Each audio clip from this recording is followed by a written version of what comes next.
Beautiful souls, do you have a prayer request or want us to send you healing energy today?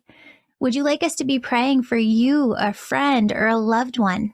If this is you, go to worldslargestprayernetwork.com to submit your prayer requests. And while you're there, please join our team of prayer warriors.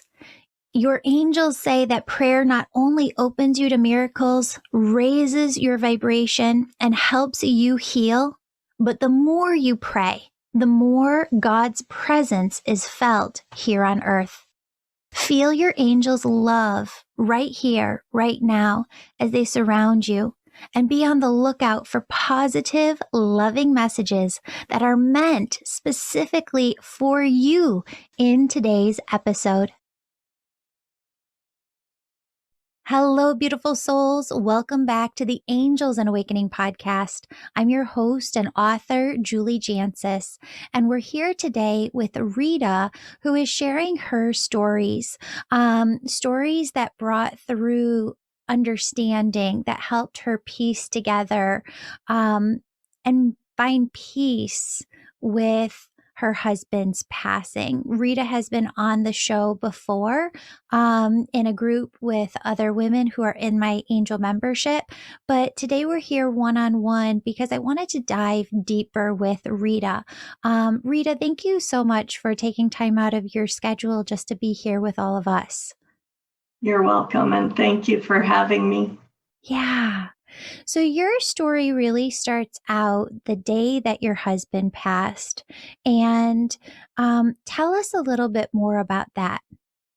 Well, my husband had had some anxiety the previous 3 days, and he had a doctor's appointment that he scheduled for Monday, but he didn't make it till Monday.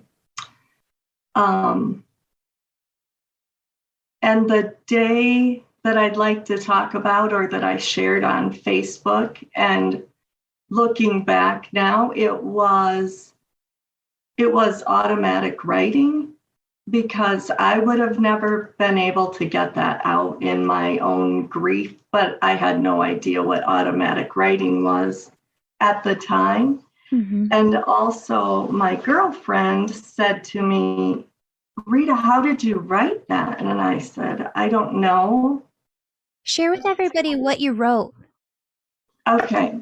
You don't want the whole thing, do you? It's 2.5 pages. I'll just tell you our last drive that day. So we have driven.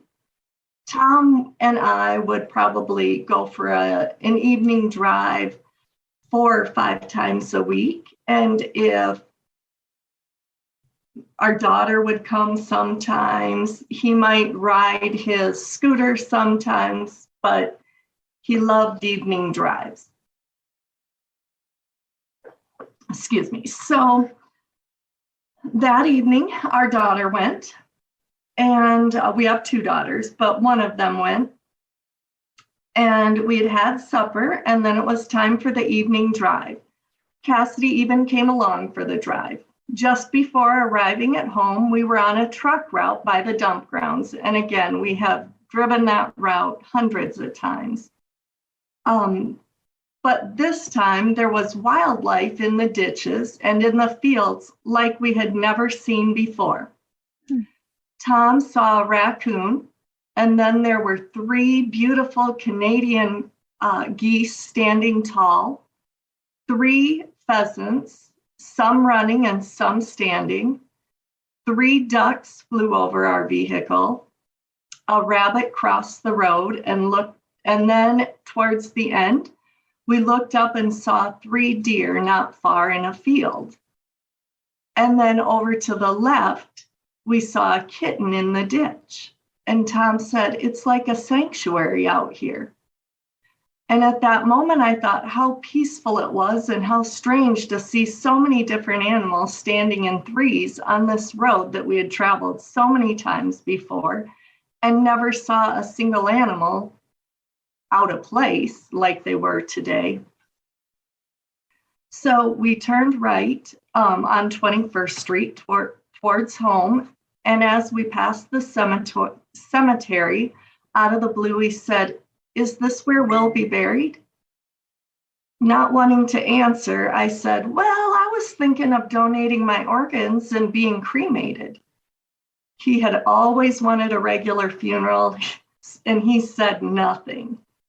And I said, "You better not have the widowmaker on me. You know, Mr. Budenhagen's only symptom was that he couldn't drink his Mountain Dew that day." And he again said, "I'm fine. Nothing like that has happened to me." And I asked him if they were going to do an EKG on Monday. And he said, "I don't know. I hope they can change my medicine." He had gotten irritated with me over the last few days to pushing him to go to ER or to the clinic sooner. So I just believed that he would be okay, and I dropped it. So we went home. He went to the garage where his man cave was. I went to the house and showered and watched a little TV. And then I got a jail call, which I draw blood. I'm a nurse and I draw blood as a part-time job. I draw blood when people get DUIs. So I had not had a single one since COVID hit about 20 days earlier. And I went out to the garage and I said, "Well, after a month, there's a DUI." And he jumped out of his chair and spun around and said, "Oh, I love you. Be safe. I'll see you when you get home." And I was gone about 28 minutes. And I came back and just poured myself a bowl of cereal like I always do. It was about, 10:50 at night, and went into the living room, and he was just sitting in his chair like he always is with a little smile on his face. And I thought he was pretending to be asleep, but he wasn't. So that's where the nightmare started. So talk to people about like that moment when you were in the car with him and just seeing all of the animals and passing the cemetery and him making that comment. Your mind came back to that over and over again. And what I do believe, and I'm not sure if you believe this, I don't want to like put words in your mouth. But there were signs that I could see after my dad passed from the year before where he was getting signs to reach out. And I don't believe that the soul knows. I do believe the soul knows. I don't believe our earth self knows exactly what time we're going to pass, but I do believe that the soul self knows. And I do believe that there are moments where they're able to communicate something to us before they pass that helps us understand. And what, it's not just your husband, Rita, but it's kind of like all the loved ones of everybody listening right now are saying collectively is it didn't mean that we knew, right? Because I think the mind can kind of go there and say, well, then why didn't you get to the hospital sooner? Why didn't you just go? He wasn't thinking that. None of your loved ones were thinking that. They thought that they were staying. They thought that they were here. If they would have had any idea, they would have made different decisions. But the soul self knows and plans in a way that they're able to give us signs in advance to kind of bring us some peace. Does that make sense? It does. And I like to think of it as he didn't know, but his higher self must have, because yes, there were so many weird things looking back that I never thought anything of at the time, but looking back, yes. I'll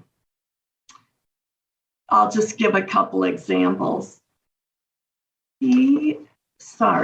he has always hated taking family pictures at funerals. And he said he'd come back and haunt us if we did. He also said we were not allowed to have a meal at his funeral. Even though in another breath, he would tell us he was going to live till 90 and he wanted to live on a ventilator or as a vegetable if he was ever that way. Yes, he wanted to continue to live. I'm like, okay. So we were not to have pictures, family pictures, and we were not to have a meal. And one other thing that he had made a decision when he was 6.5 years old was you should not wear black to a funeral. And his sister knew that. Mm-hmm. So COVID took care of that. I had 6 of his family members were able to come to his funeral. We were not able to have a meal. We were just going to have one outside because it was just COVID hit in our town March 13th, and he passed away on April 20th. So we were going to have a small meal with our families, and we could separate outside. And it was a gorgeous day on his funeral. We turned the corner coming out from the cemetery, and there were 3, not just 1, 3 storms occurring surrounding our home. Wow. Mm-hmm. Yep. So there was no meal either. He did tell us we could have a open bar some other day. So we are having a celebration of life. We're just getting that planned now. But also during his life, he came home and out of the blue, I think we had been married 15 years, or maybe it was 15 years before he passed. He came home and we were just watching TV, and out of the blue, he says, Rita, now if I die, you could marry so-and-so. And he named I don't want to give it away because then that person will feel obligated. But I was like, why would you say that? And I just kind of kept it to myself. And then he said it again, 10 years later. And I'm like, Tom, and I thought, I am not keeping this to myself. Courtney? And so I was like, we all laughed at him. And I was like, why would you even say something like that? And I never thought he would say anything again. I mean, what husbands do that? I've never heard of this. Yeah, well, about 2 years before he died, he came home from a hunting trip and goes, oh, Rita, there's one more person you could marry. So in my world, I believe, again, his higher self was just helping me with the guilt of moving forward. And that was his way of letting me know that, it's okay. Yeah. 100%.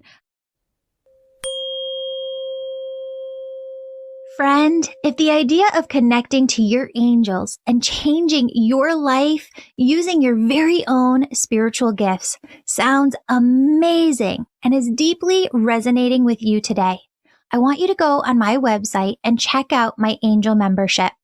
Registration is open. Sign up today and you'll get access to new course content and events each week and a private community. Members love how everything you need for your spiritual awakening is all in one place. Sign up today. Angel membership. It's incredibly healing. Also, the winner of this month's free reading with me is in the show notes below. Leave a 5-star positive review of my podcast or book, and you could be next month's winner. Lastly, check out the upcoming events page on my website, theangelmedium.com, because we have a lot of upcoming events that I know you're going to be interested in. I'm just kind of laughing internally because I've never really sat down and like contemplated a discussion like this. But my mom always jokes, she was married to my dad, and then they got a divorce, and she married her high school sweetheart. She went back in and married him, and he's a very handsome man. But she always says, Julie, if I pass away first, all of the casserole ladies are going to be over. And she's like, beat him off with a stick. She's like, he's not allowed to get married right away. So this just keeps like kind of replaying in my mind. I do believe that you're right, though, Rita. The higher self, the soul self, it does have some knowing, right? And he was preparing you in that way. Talk to me too, because you've learned so much as you've gone through this, and you do it with such grace. I don't know how you do. Talk to other people. Hindsight is 2020. What do you wish you would have known at the beginning? Oh, okay. That's a nice question. I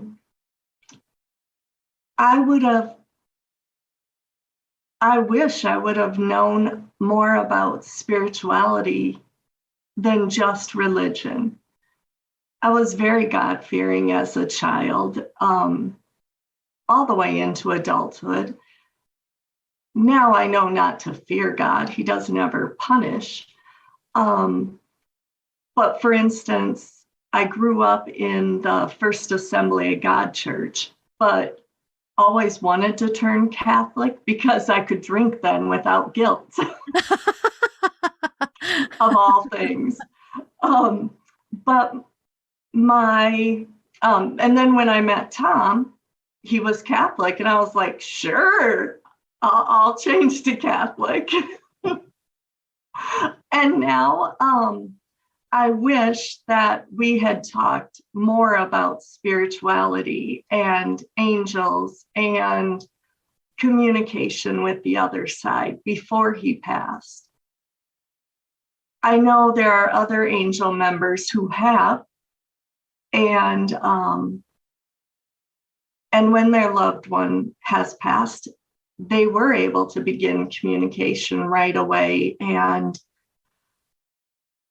feel that comfort with having validations of them being on the other side and being okay. And I know Tom is okay, and I've gone to a medium a couple of times and communicated with him in that way. And when we were in small group, you have felt him. So I know, and I feel him every day beside me, but I do wish we had spoke more about that.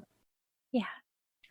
And by speaking about it, let's kind of explain that to people, because what you mean is there are some folks who kind of talk as a couple and say, if I go, here's how I'm going to come through to you.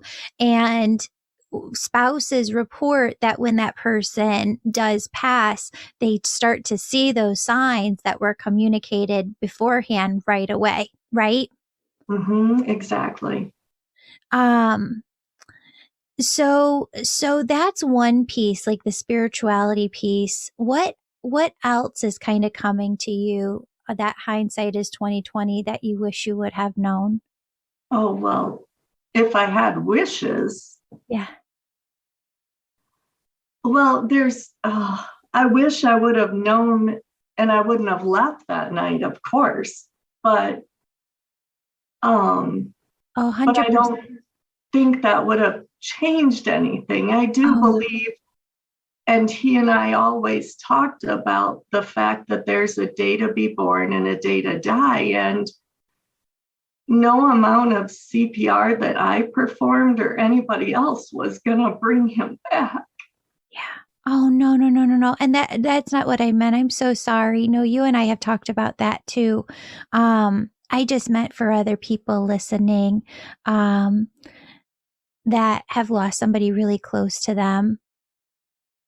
And we can go in a different direction. Well, what I would love to say is that some friends of mine that have lost friends, I want people to know that yes, losing a spouse of 25 years and the one that was your soulmate is really traumatic. But losing a friend or a sibling or a father is equally as well, it could be equally as traumatic as losing your spouse. And I have found that some of my friends feel guilty for um, for not being able to get over their grief of a friend. And I want people to know that we all deal with grief in a different way. And just because it was my spouse versus your friend who you lost, that was your friend for 40 years, you have the right to grieve that, and you need to grieve that. And that you can still have that communication with them, and that you can still build that relationship with your friend on the other side. It doesn't have to be over. Yeah. Yeah. And I think that's one of my things that in the first year of the angel membership, you would say, let me read. You would say, what do you want me to do next? You would, in oneness, you would want us to say, what am I to do next? To the other side. Yeah, to the other side, so that we can make the world a better place. Or what are we supposed to do? And I would have nothing for a year almost. And finally, something came. And I think it is one of those things where somehow I need to express that you need to grieve anyone that you lose, and you can still build a relationship with them. And then finally, just last week, I'm supposed to write a song. That came too. Oh, I love that. Well, there's something I want to talk about, and then I want you to talk about automatic writing and maybe your process and working through that. But I think when we talk about connection and grief, we're talking about grieving the lack of connection in the way that we have always known it. I love how some people in our group talk about it and say they don't use the word died anymore. They use the word passed or passed on, because that connection is still there. It's just there in a completely different new format. And we can build up to that amazing communication between us. But it takes learning a new language, right? A new way of communicating that's telepathic with the other side. So I know that you've gone through and you've been with me for so long, and I just love the time that we get to spend together. Automatic writing for some people is really hard at first. They feel like they're not getting a lot coming through. How did you work through that? Because you remember, like, to your point before, like you had all of this start to pour through. Mm-hmm. Yeah. So I had the one before I even knew what it was. And then I didn't have another one until I wrote the poem on my husband's bench, the gravestone. And it took me, I had to prepare that I was going to, well, it took 6 months to figure out what I was going to do on his gravestone, and I didn't start until a year after he passed. So it was very difficult for me to do that. It's such a final thing. And I couldn't get that final piece done. I was trying to have my daughters do it and have them draw something or write something, and they couldn't do it. So finally, I just decided, okay, I think we were in automatic writing during the time, and I just said, okay. And it took me 2 days. Well, I started preparing on Thursday. Okay, on Saturday, I'm going to write it. And then on Saturday, I got into oneness, like you said, and it was really the first time that I communicated with Tom, even like to hear anything back. I would see signs. I had already been getting signs, and I felt his presence from the very beginning. But to actually hear him in his voice or my voice, I didn't get that until my automatic writing. Okay. And it was just wonderful. That's amazing. So what was that experience like for you? Oh, I laid down, got into highest vibration. That might have been one of the first times I did that too. And it was weird because I like to meditate lying down. And I thought, well, how am I going to automatic write while I'm lying down? But he would say something and I'd sit up and I'd write and I'd lay back down. And after a while, I was like, well, I'm just going to lay here and write. And I would say, okay, anything else? And then I'd lay back down and I'd say, okay, your turn. Yeah. And it would just come to me. And I think sometimes people think, oh, woo, woo, but it's not at all. It is, you're just in stillness or oneness, and it can be your imagination. If it makes you feel better to think it's your imagination, then think it's your imagination. One way or another, things are coming out. And you just write it down. And you may not even remember what you're writing down. You have to go back and read it. Mm-hmm. So that automatic writing was not as smooth as the automatic writing that I've done since either. Like when I was in grief group, I had to write a letter to Tom, and then he wrote one back to me. And I mean, that just came out like butter. I couldn't write fast enough, and the words and the thoughts, they were all there and they were all correct. Whereas when he wrote the poem, I did have to go back and change a couple of things And that's okay. That's okay. It's so fascinating because Spirit is bringing this into my mind.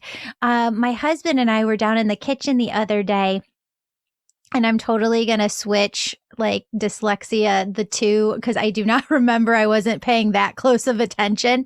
But he was saying, did you know that I think it was Beethoven, when Beethoven would write a symphony, he wrote it perfectly the very first time. Like he wrote it, he heard it, he saw it, he got it down on paper, and he didn't have to go back and change anything.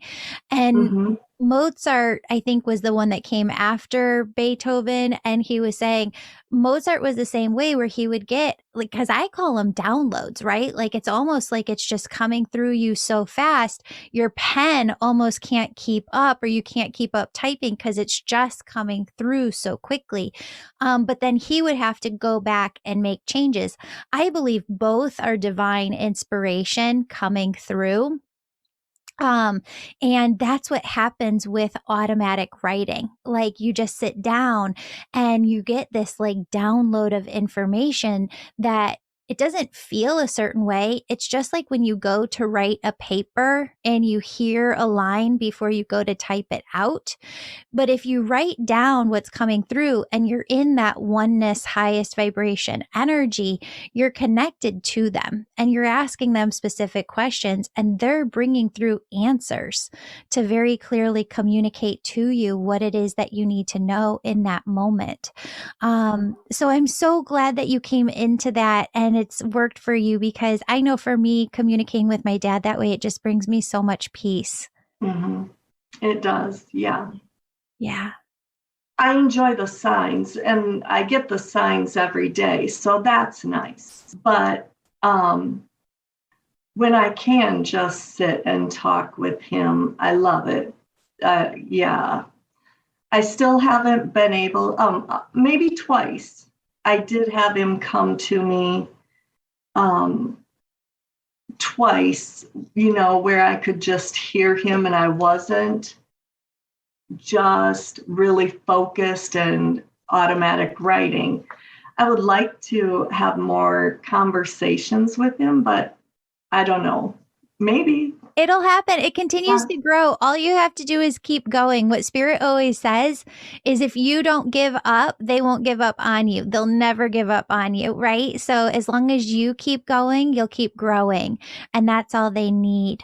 Rita, I want to do something different with the podcast. Could we end by just sending our energy? You know how to radiate your energy out from your heart chakra.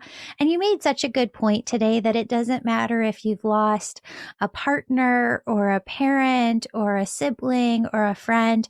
Grief is grief and grief hurts. So let's, and Can we do one more thing right yeah, before that? yeah. I just wanted to share because not everybody knows what a sign is either, or how to look for one, because I didn't when I first started. And people would, say, do you find signs? Well, I want to show you one of my very first rocks. Oh, I Um, love it. Oh, this it's was a one I heart. found hiking, yes. And I just knew when I started the hike, it was like a 7-mile hike up a mountain and down. I knew that when we started, I would have a sign from Tom and that it would be a heart-shaped rock. And I'd never seen one before. So about 6 miles in, I found that rock. Just looked down, I'm like, oh, there it is. I love it. It's kind of believing. So if you believe, it happens. Yeah. And then I've never had cardinals in my garden, but I this is a picture of a cardinal. love it. And I happened to be videotaping him and I call this Tom. And my friend, her mom comes as a mourning dove, and they came and sat by one another. And if you could see it clearly, they're looking at each other, and I caught it. I love that. I love that. And if you're watching us over on YouTube, you can see it too. She's got a picture, and one of the birds is actually facing the other. Looks like Both they're of them, almost, yeah. both of them are looking right at each other like a mourning dove and a cardinal. It's beautiful. That's so beautiful. Oh, thank you so much for being here, Rita. I know that people just get so much out of these stories, hope, and inspiration, and just the tools that they need to keep moving forward. So thank you for being here. I wonder if we can just kind of take a deep breath in ourselves, deep breath out. And I just wonder if we can just get into that high vibration, all of us. If you're listening, you can join us in this. And I want you to feel from your heart chakra, just like your heart chakra is almost glowing with this yummy, delicious oneness energy. And just like when you look at the sun, there's all of these rays of energy coming off of the sun, going out in every direction. I want you to feel God's love, God's oneness energy just pouring through the crown of your head, filling your heart chakra, and radiating out through your heart chakra to everyone on this planet, everyone in the multiverse even, who's going through grief, who's lost someone. Just send that love from your heart chakra out to them. And let's just sit here in silence for a moment as we do this work.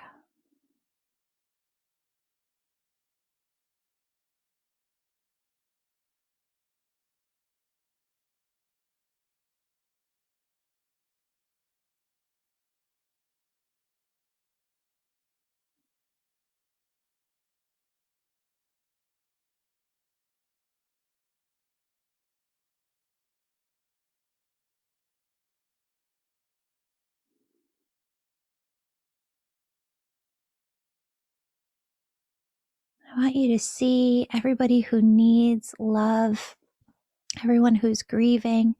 Just see God placing angels around each one of those people. See those angels, those loved ones from the other side coming around that person, wrapping their arms around them, drying their tears, whispering messages into their ears, showing them signs, teaching them how to communicate with their loved ones on the other side. Friends, I want you to know that as we do this work of just praying for others, of just sending energy out into the world to help others, it really truly does help. There was a study done where they took one healer, let's say that person was in Arizona, and they took another person, let's say that person was in Maryland, and that person in Maryland needed prayers. And the healer in Arizona was going to send that person in Maryland healing energy at some point throughout the day, but didn't tell that person in Maryland when they'd be receiving it. And what ended up happening was they monitored that person in Maryland, their energy. And at the exact moment the healer in Arizona sent the person in Maryland healing energy, their energy shifted. And they could see it scientifically. So I want you to know that prayer is not woo-woo either. Prayer is not meaningless. Prayer is actually you using your intent as a being to really help another, and they can show you now how it truly does benefit others. So when you go about your day and you feel the need, wow, I really need to say a prayer for this person. Wow, I really need to ask God to surround this person with angels. Wow, I really just need to send healing love out into the world. It is your right as a soul to be able to do that work without any energetic healing training yourself. You can always pray for another. You can always send healing energy and love to another. And to bigger places, you can send it to the entire world. And one more thing just today that the angels are saying to tell you is that it never depletes your energy, right? Because it's not coming from you. It's coming from God, universe, source, through you. And then you're radiating it out to the world. You're using your free will to radiate it out to the world. So I hope that you'll join me in doing this work more on the podcast and also just in your everyday life. Friends, thank you so much for being here. Rita, thank you so much for being here. Friends, I hope that you say a little prayer for Rita and her daughters, because everybody can use that love and that healing energy. And I'm sure that they could continue to use that as they continue to find their way forward. And Rita, as we're ending here, it's 10:33. Oh, I I know. woke up at 2:33 last night. I love it. I love it. Thank you, everybody, for being here. If you have an angel story that you want to share, we'd love to share it on the podcast. You can email it to us. If you go over to our website, there's a tab now called Angel Stories, and you can submit it right there. Thank you, everybody. And thank you, Rita. You're welcome. Bye-bye. Beautiful soul, thank you so much for joining me today. My name's Julie. You know I'm all about connecting you with messages from your angels and loved ones on the other side. If you've been listening today and you're super excited and just have to know which angels are sitting around you now, who's connecting with you, and how they're supporting you, go to theangelmedium.com. Register for a virtual session. You can do a reading with me or a member on my team. We're all incredible. We all talk to angels daily, and we can help you in making sure that your angels are doing the best they can to support you and guiding you to the life you want to live. Virtual sessions, they're only offered on my website, never offered on social media, only offered on theangelmedium.com. Sign up today. And if you're the person who's really excited, you're ready to go all in developing your unique spiritual gifts, growing your intuition, starting your own healing business, you can sign up for my Angel Reiki School to become a certified angel messenger. That's for the healers among us who feel called to grow their intuition to the max and serve humanity with their gifts. You'll learn energy healing, mediumship, how to deliver angel messages, and business mastery skills. That's the Angel Reiki School. You can find more information on theangelmedium.com or DM me over on Instagram at Angel Podcast with any questions you have. Friends, before you go, connect with your angels by placing your hand on your heart, taking a deep breath. Imagine a doorway filled with God's unconditional love in front of you. I want you to step into that love in front of you. And I want you to feel it as it fills your body, your chakras, and your auric field. Now ask your angels, what would you have me know today?